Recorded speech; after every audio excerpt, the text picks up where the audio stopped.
Oi, sou o professor Igor, professor de Química, e hoje vamos estudar um pouco das variáveis dos estudos dos gases. Quais são as grandezas que a gente mexe? A primeira que a gente vai falar é volume. Qual é o volume de um gás? O volume de um gás sempre vai ser o volume do recipiente. Então, se eu pegar uma latinha de 300 ml e colocar uma quantidade X lá de gás, o volume desse gás vai ser 300 ml. Se eu pegar essa mesma quantidade de gás e colocar numa garrafinha de 500 ml, o volume desse gás vai ser 500 ml. O volume de um gás é sempre o volume do recipiente dele. No Sistema Internacional de Medidas, o volume a gente mede em metros cúbicos.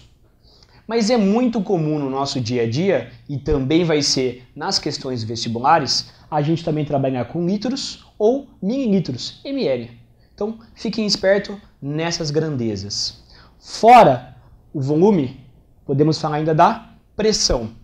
Pressão é sempre força sobre área, né? Lembra lá da física? É a força com que o gás aplica em uma determinada área do seu recipiente. No sistema internacional, a pressão é medida em Pascal, que é esse símbolo aqui, PA. Não é muito comum a gente trabalhar com isso na química. Na física trabalha até um pouco mais. Na química é mais comum, e vocês vão ver muito, a gente trabalhar em ATM, atmosferas. Em quantas atmosferas tem de pressão aquele gás? Ou, pelo seu valor histórico, milímetros de mercúrio. Então, pressão na química, provavelmente a gente vai trabalhar ou em ATM ou em milímetros de mercúrio. Mas não se esqueça que no sistema internacional é Pascal. Falamos de volume, falamos de pressão, tá faltando temperatura. Temperatura mede o quê? A agitação das moléculas. Quanto maior a agitação, maior a temperatura. Muito bem, no sistema internacional, a temperatura a gente mede em Kelvin. E isso é muito importante, não se esqueça. Kelvin, por quê? Comum pra gente é graus Celsius. A gente fala a temperatura do dia, hoje fez o maior calor, hoje fez 32 graus. Graus o quê?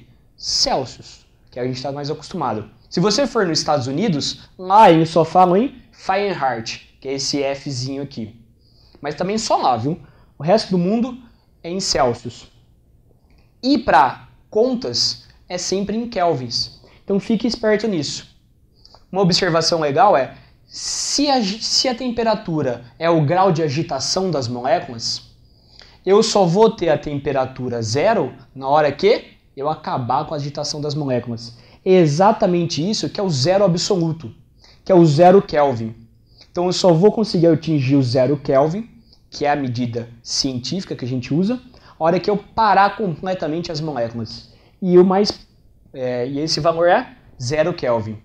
Na vida real a gente ainda não conseguiu chegar lá, não conseguimos parar completamente as moléculas, mas chegaram perto já. Volume, pressão, temperatura, só falta mais uma, que é a quantidade de matéria.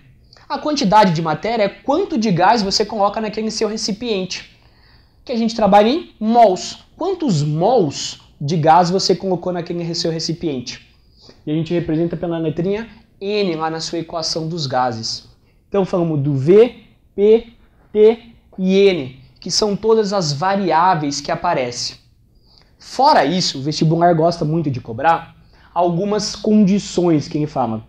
Então tem a CNTP, que é as condições normais de temperatura e pressão, que aí aparece da mais variada forma. Pode aparecer TPN, que é temperatura e pressão normal, ou temperatura e pressão invertida à ordem, tanto faz. O que você tem que saber obrigatoriamente, de cor?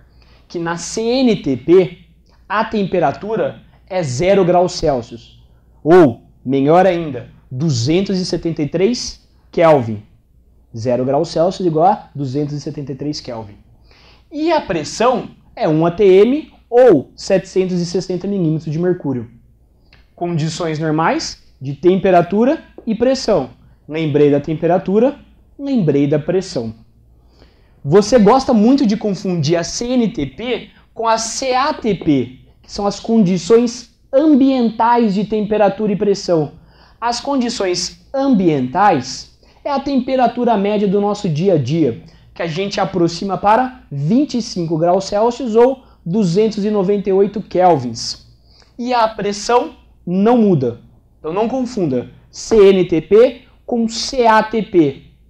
Tudo bem? Até a próxima. Até mais.